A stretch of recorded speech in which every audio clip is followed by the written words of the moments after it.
welcome everybody. Josh RV Nerd here with Bish's RV, taking a look at a brand new floor plan from the Arctic Wolf series, the 278 BHS, not to be confused with the 287 BH. Two different floor plans, both of which are existing side by side, and they really butt head to head. I'm really kind of curious to see which one you would prefer and why, and today we're going to deep dive into this 278. So it's a private rear double over double bunkhouse that it can look and feel open during the day, but it has a big sliding privacy door to close that off in the evening hours. They're really good about giving every seating and sleeping space in this thing its own set of like household and USB outlets, which is just fantastic. Great campsite setup in this one with a camp kitchen, like almost a whole second outside storage bay. Not quite a full pass-through, but a big old rear storage compartment. Fantastic for bringing along all the kids' outdoor stuff, you know, the bag toss games and all the other various things you might want to lug along. Maybe, depending on how you package it up, it's big enough. I think you could actually fold an e-bike and lay it in there sideways, but you got to make sure you don't like break the shifters and stuff like that. Anyway, automatic leveling and closed belly. All they use are 15,000 BTU airs. You could add a second one from the factory if you're going to be hot climate camping, and along with that, we have the freshened up exterior on this. They went with a polar white exterior versus the gray that they'd been doing since 2016. That will greatly help you in the hot climate camping scenarios. They match that up with some white AC shrouds, which helps, but for cold camping, it is enclosed and heated underneath, not rated Four Seasons Arctic kind of camper or anything like that, but if it's going to dip below freezing and come back tomorrow, this thing's going to be okay. It's got some things I think you're going to like. It's got some things I don't think you will. And I want to point out both of those so you can decide if this is the right one for you. And if you appreciate that, hit that subscribe button. Let's get started. In case you're curious, the humidity is just so doing a number on my hair, Rebecca. Now, just to help you get your bearings, because I'm doing something I don't normally do, I'm actually starting at the bunk room. I'm starting at the back of the RV and looking forward. You see the entry door there. Normally, we'd hop in and we'd look to the left. Today, I don't know what I'm doing. I've done a bunch of videos today and I felt like doing something a little bit different, you know. So, first of all, one of the cool things this does, it gives us a big window over here in the campsite, and that's something its sister, the 287 Arctic Wolf, does not do. Got that electric space heating Tootsie Toaster right down there, taking the nip out of the air without burning up all your propane and toasting your toenails nicely, you know, if you stand right next to it. Now, that TV can pivot around, which is, I think, really important, because I think a lot of people are going to look at this and say, like, the sofa and the dinette need to be flip-flopped. First of all, there's not space to do that, because the sofa is only like 60 inches wide, whereas the dinette is 84 inches wide. They won't fit. That's a full-on true U dinette. And I kind of asked Arctic Wolf why they did what they did. And they said, well, we know that there are some campers that put a theater seat in the slide and then they'll do like that breakfast nook or whatever over here. And we like it. We think it's really cool. But we were afraid with this being a family camper that it wouldn't have all the dining seating that you might really like. And we kind of felt like that was more important than just entertainment, since this isn't a couples model. And I don't know that I disagree. When I heard that, it made sense, but that's one way of looking at it. That doesn't mean that's the only way to look at this one. I'd be kind of curious to know what, you sort of think about that. Now, I do believe you can actually order one of these with a hide-a-bed or a theater sofa in the slide, but it will still only be 60 inches wide. They're not going to order a custom piece of furniture for a one-off build, so there will be some open gaps on either side of that. I've actually seen some people build some cool side stands and some other things, like maybe you could use that extra air gap space to kind of pantry this thing a little bit, although keep in mind, you do have a set of USB plugs over here. One USB Type A 2.0, and then a Type-C. If you don't know what that means, don't worry about it. It's going to work just fine. If you're super techie, you're going to appreciate that extra information. 12-volt DC compressor fridge over there in the slide with a big chunk of storage above it and storage behind it. By the way, did you notice the kind of gussied up new slide fascia that they have here? Just kind of dressing and pressing themselves up a little bit. And they've seen a lot of the feedback that people have offered on a lot of their floor plans. And I tell you what, they are making an effort. These things not looking like a sawmill with just like 10 pounds of sawdust in them straight from the factory, not having hanging, gapping trim right from the factory. They are really working on improving their fit and finish. I'm not going to call them perfect. I'm going to call them improved, and I hope that trend continues. So just to report a little bit of what I've seen. I see some USB plugs over there for the kitchen. Hold on, let me take a knee Okay, yep. Right up to the left, there's a set of household outlets. Being tall, sometimes I don't see those things until I really, get right down here and my knees start popping and locking like a hip hop dancer. Whew, that is a workout. I am fat and out of shape. That should not have squeezed so much air out of me. But when your knees press into your belly, yeah, your lungs can't breathe. When you know, you know. This is kind of interesting. They give us a little two-step stairway to heaven to help get up to this upper bed. Because this being a fifth wheel, the ceiling heights in this are great. As compared to a travel trailer, there's far more headroom up here. Now, again, being fair, telling you what is and what isn't. That's a window. That is not airflow. And I've already reported this to the factory. I suspect it will be corrected very quickly. These outlets before... Oh, sorry, I'm hitting the camera with the mattress. Apologies. Before the mattress comes in, the outlets make perfect sense. Obviously, somebody didn't really think it through. So they're going to move these up like 6 to 12 inches, and they're going to do that for both beds. And by the way, these bunks are 300-pound rated, so kind of keep that in mind. Now, the bottom bunk opens for airflow. That's a fire escape window, though, so it tilts out. And if that camp kitchen door is left open like it is currently, then the door or the window's not going to be able to open. So keep that in mind. Thankfully, though, there are central air vents, back through here, so you're not cooking yourselves all night. Now, there is still carpet in the slides. There's no vents in the floor. That's just how they're doing what they're doing. I've not heard any word, nor do I expect that they're planning on adopting anything carpetless for this current season. So kind of keep that in mind. I think we've kind of done a little bit of the main gist of things. Let's take a look at the storage. One thing I haven't mentioned I think is kind of rather important. The TV is optional, but what is not optional is all the space that you get behind it. Now, without the TV, that would be open face storage, so you're going to want to kind of keep that in mind. And they did kind of shave the countertop back as you got close to the entry door, just so it wouldn't really pinch off and be too tight in the entry area, especially if somebody has their feet kicked up in that theater seat. Some really solid overhead cabinet space in this, which is good, because if you're looking, again, trying to be fair, this camper does lack a traditional pantry. It doesn't have that thing that you can just point at and say, that's a pantry. So all that extra dry storage, like even above the sofa, that's really handy. Although, to be fair, you're probably going to want like a 2-3 step stool to get up there. My grandmother was 5 foot nothing. And I mean, in a travel trailer, she had to have at least a 2-step stool to reach the overhead cabinets. It's just how she figured out. But man, she was cut from that cloth that the worst thing you could ever do is tell her she couldn't do something. Oh my Lord. She'd be bound, determined, fit to be tied. She'd prove you wrong. Anyway, I might have a little bit of that stubbornness in me that some people interpret as dedication. I'm just freaking stubborn, but it works. You have your choice between population control seating and cuddle compliant seating, since that armrest is removable. Keep that in mind there. Now, hang on.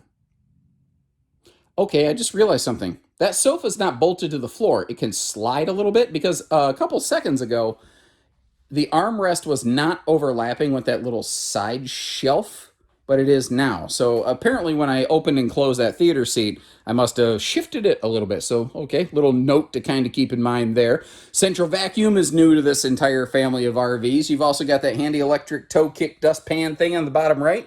You literally just sweep everything right at it, flick it up with your toe, and it'll just suck it up and get it out of there. Rawhide. Now, the bathroom. Let's start low, work our way all around, do some kind of weird 360 routine. A little bit of wastebasket space right there under the sink. The other side's plumbing, but hey, I'll take a spot for wastebasket. That's not terrible. Now, there is a motion light right above the sink that I haven't seemed to have triggered quite yet. That can be really handy for nighttime. There is no actual way to, there you go. There is no actual way to just turn that off though. So, if you're kind of sensitive to nighttime light, you may want to cover that with electrical tape or just unscrew it, disconnect the wire, put the faceplate back on. Now, back inside there, that is a deep chunk of cabinetry. And I actually went and grabbed that portable removable armrest just to give you a perspective as to how much space is in there. Additionally, standing in the shower here, you can see I'm a little bit over 6 foot myself before the shoes. There's awesome headroom up in here. And as you may have noticed, a new removable kind of drip dry bar up there. So whether it's, your towels or your beach clothes or whatever, you can drip dry stuff just into the shower. It goes into your gray tank. Yeah, no big deal. You're not damaging anything. And they are using a higher pressure shower head, an Oxygenics shower head right from the factory right here. Talk to existing RV owners about those things. And that is the #1 most popular shower head replacement in the entire world of RVing. So I appreciate that they're doing the things that really matter. Like, the big fan there in the bathroom. We got the Drunken Octopus Fight Club looking all good on that slide fascia matching kind of thing right there. And assuming you slide the pocket door closed, I think that you have good enough space on either side of the bathroom. I can call that kind of fluffy friendly. It gets the job done. It doesn't have to be over the top amazing or something like that. Now, pivoting slowly, not to make you motion sick, still looking at the floor because you can see this doesn't have the ankle breaker step of death around the bed. It's incredible how many far more expensive RVs do still have that, and here in a more lightweight budget class, they don't. Now, this is new. It came in late last year. Little inverter brick. Now, that's got some USB plugs on it. You can flick the switch, and that gray plug can be live when you're on battery power only, although understand, whatever you're plugging into that will drain off the batteries more quickly. And this only has a 100-watt base factory solar package. It is upscalable. We're going to talk about that in a little bit here, but that's just all handy information to keep in mind. We'll get back to the bed in just a second. I feel like spinning you around like a record, baby. We're looking at one today with single air. Second 15,000 BTU air is factory capable, but no matter what, aftermarket, you could still install a second air conditioner. Keep in mind, it does run a couple bucks more to do on this because it isn't already cut for the air conditioner, but that also means by default from the factory, you have one less big hole in the roof. Now, looking in here, that is your hanging storage space with an awesome clutter cutter shoe garage below it. Now, last year, you had to raise the bed to get to anything under it, which, not the end of the world, but it's not always the most fun. So they kind of gave you almost like a set of shoe garages off the front of that right there. And they did add the enclosed storage over the bed. Now, it is, we'll say, gravity friendly, where it closes itself automatically. It doesn't hold itself open. But the ceiling tapers down enough right there. You're right next to it. It's also not really hard to juggle that, Plus, both sides of the bed do have individual dresser drawer. And just in case you were curious, that is a 60 by 80 true queen bed right there. Now, flipping around, road mode access with the door right next to the hallway to the bathroom and bedroom. Upper deck access is absolutely not a question. What I was really curious about was kitchen. I can tell you without a shadow of a doubt, bunk room is lost. You're not going to get back there. If you got a teeny tiny little kid, they may be able to slink around that corner, but man, I wouldn't recommend it. I don't like that. Anyway, what I was wondering about was the refrigerator. And this door opens from left side, swings out to right. And I was wondering if it would clear, and I was pleasantly surprised to find it does, but it's still a little tricky to get to. Here's some good news on that fridge, though. RV refrigerators, for the simplicity of suppliers, so they can more easily sell fridges to RV manufacturers, they will build their refrigerators with flippable doors. So if you want it to open the other way, this refrigerator could absolutely be flipped the other way. Actually, even when the slide was open, I kind of felt like it should have been flipped the other way, but I don't know. I guess I could make it work either way. Yeah, I guess either way. If you appreciate just the info and that we take the time to do this, hit that subscribe button if you're new with us, and let's hop outside. Now, for toting this sucker around, my general vehicle recommendation is going to be 3/4 ton. It is big enough, and with the gross vehicle maximum weight, weighs enough that I don't feel half ton is an appropriate pairing for something like this. They got rid of their previous backup camera that was on this. Some people didn't have the best experience with it. So what they did instead is they prepped this thing for a full Furrion observation suite, which means rear camera, side view cameras, which we just looked at, and they even put them out right above the entry door. Now, what's also kind of cool is above the main command panel on the inside, there's I still don't know what they're called. I used to call them a cigarette lighter, but 12-volt power plug thing. Like you have in the dash of your vehicle. And you could bring that monitor inside and use it kind of like a security system. Now, it's not going to be like, danger, Will Robinson. It's not going to give you alerts, but You can see if it's a raccoon outside or a bear or a gas station murder hobo what come and get you. They did a good job on the awning on this. Holy crap, look at that.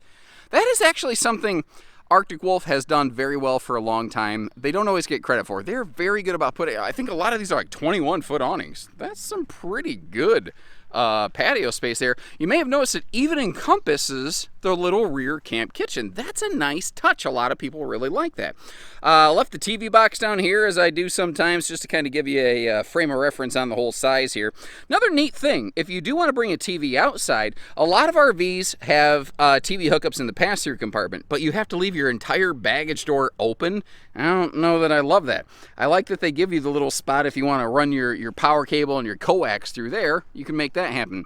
Got Uncle Gary's drunken leash latch over here, keep him from wandering off next time he ties one on and hits bottles a little too hard drinking that cold Coors Light. The underbelly is enclosed. It is forced air heated. They don't do tank heaters. They don't do like radiant barrier kind of stuff. And they also don't actually do a hard like weather rating test on their RVs. What I can tell you is this is going to be a respectable extended season kind of rig. What I can't tell you is exactly what degree of temperature you're going to fail. And really there's enough variables in that mix, I don't know that anybody really can. What I can also tell you is nothing freezes before 32 degrees. And if you plan to camp when there's actual snowflakes flying, okay, maybe you want to do some skirting. If you were going to camp when there's snowflakes flying, you don't need a, quote, Four Seasons camper. People really seem to get that twisted up nowadays. I don't know. I think that there's just enough marketing out there designed to scare people that they don't think about it, you know? But remember, nothing freezes before 32 degrees. It's going to have to go below 32 and stay there for a while to be an issue. Now, obviously, I'm talking Fahrenheit. Our Canadian friends running on, their metric clocks or whatever. It's actually a joke I have with a regular viewer, Mr. Gary Brownrigg. Shout out to you, sir. I always joke with him. He likes to poke American jokes at me, and I poke Canadian jokes at him. So I always tell him that he's behind the times with this silly metric clock, and he's like, "My what?" And I'm like, "You know." Now this camp kitchen's under the power awning. Ice maker, Dad's medicine cabinet, fingertip burner, dog dish. You know, that's basically what we got out here. And then you can keep a whole lot of junk inside that trunk. As Robert De Niro once said in the movie, keep like 4 or 5 bodies in there. Look at that. You know, I don't do a great accent on that, obviously. I've never made any attempt to work on it or improve it, nor do I have any plans to do so. I think it's a hidden option, but you see the cargo racks on the back of the Alpha Wolf travel trailers over there? I believe you can actually option and request one of those on the back of these Arctic Wolves. Gives you about a 200-pound cargo rating. And it is also prepped and ready once again for a roof access ladder. There was like a year and a half there. They not only didn't offer ladders, they had removed the structure in the rear wall to which a ladder could be affixed. They had walkable roofs with no factory-supplied method way of getting there. Well, they've since addressed that, which I really appreciate. Tankless on-demand water heater. Let's talk about this. It's an awesome feature. As long as you got a little bit of propane, you got a little bit of 12 volt, you got hot water. But it's all the way in this back corner. That is pretty far from the shower area, so that might mean you have to wait a little bit for the water to heat up. Thankfully, you've got that new 81-gallon fresh tank, but it doesn't have like a shower miser or anything like that. So there's a little bit of a push-pull there, and I hope you appreciate how I share these kind of things. Kind of like the fact this is a two-headed sewer monster. That is our kitchen gray outlet. I just choked on thin air. Our bathroom black and gray will be up in front of the slide. None of them are really under the slide, but boy, that one's threatening. That is really close. Behind the refrigerator, they just don't waste the space. Now that pocket actually goes all the way up to the ceiling in the slide. And sometimes people go, well, why don't they put a door all the way up there? Because look at where the latches are on that door. You wouldn't really be able to reach them. So they only put the doors down lower where you can reach them, and then you have to kind of shimmy slot the stuff up from there. So just kind of keep that in mind. Man, I feel like I am forgetting something. I feel like I'm forgetting a bunch of things. Oh yeah. So in the past, these had 50 watts of solar up on the roof, teeny tiny charge controller, and that's all it did. They do come with a factory supplied battery though. All of them do it their factory standard. They call it juice pack, their solar package. Every company's got to have a name for it. So don't let a dealer charge you for a battery that's already included. Now if you want a second battery, that's a horse of a different color, but the factory gives you your first one on every single Alpha and Arctic Wolf at the time of this recording. Keep that in mind. That may change over time. Anyway, since then, they've improved to 100 watts factory standard, which is a better battery tender, but they improved the wiring gauge and the charge controller so that if you wanted to wire up to 400 watts, 300 additional, you can do so without needing to change any hardware. Just plug in up to 300 watts more panels, and you're good to go. Now, I've seen a couple different builders make versions of floor plans like this. Over the years, it kind of evolved. I think the closest modern version of something like this comes from the Grand Design series. But I've seen Rockwood do some things like this. And heck, I mean, Eagle has something not far off. Arctic Wolf themselves even have something not far off. Kind of curious to know, who do you think did it better? And to help you answer that, I'm going to leave you some links in the video description of the different builders who have done floor plans like this in the past. Leave me a note, let me know which one works best for you. And I'd kind of be curious to know which one and why. And now to also help you with that, pricing matters. So I'm going to leave you a link in the video description to check for pricing and availability, whether you're curious or whether you're serious. If we have one in stock, it'll be on our site. If we don't, drop our team a note. We're happy to get you some figures. We don't need your grandmother's social security number and maiden name to try to do that. We're not a hidden fee dealership. We're happy to help you best we can. When you're ready, we're ready. So take care, stay safe, have fun, and happy camping, everyone.